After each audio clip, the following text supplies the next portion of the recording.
너무 변화가 빠르고 그것도 불확실성이 커졌다는 점인데요. 대통령도 한 수 배운 미래 기술에 대한 투자기관의 관점 한번 들어보시죠. 안녕하세요. 저는 블루포인트 대표를 맡고 있는 이용환입니다. 산업의 상황이나 사회 상황이 너무 변화가 빠르고 그것도 불확실성이 커졌다는 점인데요. 이걸 대응하기 위해서는 속도, 유연성, 그리고 대담성이라고 생각합니다. 모험자본의 역할에 대해서 조금만 설명을 드려보겠습니다. 실은 모험자본의 역할이 지금은 이제 투자를 적당한 수준의 기업들이 오면 그걸 해주는 것이 있는데, 속도나 대담성, 그 다음에 유연성을 좀 더 확보를 하려면 초기에 모험자본이 개입돼야 된다고 저는 생각을 하고 있습니다. 예를 들면 우수한 연구자들이 또는 그 결과물을 가지고 창업을 해도 이제 사업화되는 과정에서 연구자들끼리 보는 시장과 또 미래가 훨씬 더 다를 수가 있거든요. 그래서 그런 것들을 처음에 산업의 전문가는 물론이고 투자가들의 지원이나 개입이 필요한 상황이라고 생각합니다. 그 이유는 기술 스타트업은 이 기술이 어려울수록 그리고 대담할수록 손익분기점을 달성하는 기간이 저 미래 뒤로 유예될 수밖에 없습니다. 그래서 영업이익을 가지고 회사를 유지하는 것이 근본적으로 힘들기도 하거니와, 그래서 정부의 지원 플러스 모험자본에 대한 재정적인 캐시플로우가 이 산업의 굉장히 큰 특징이라고 볼 수가 있습니다. 그래서 투자가들이 처음부터 많은 영역에서 참여를 했으면 좋겠고요. 그 분야로 첫 번째는 정부 과제를 만들 때도 산업 전문가뿐만 아니라 투자자들도 그런 기술 수요 조사를 할 때 좀 적극적으로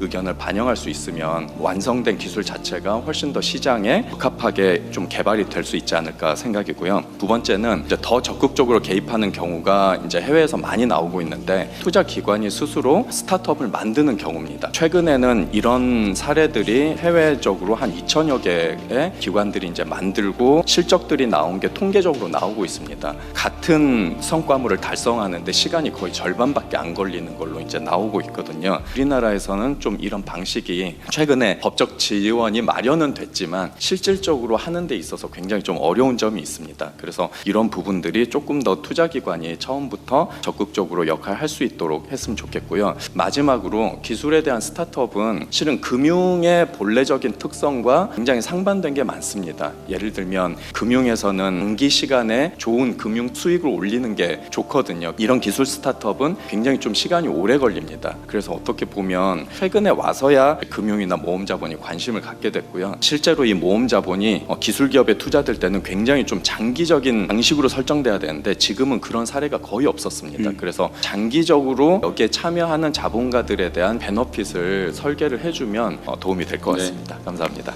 구독과 좋아요를 누르시면 누구보다 빠르게 최신 정치 소식을 들을 수 있습니다.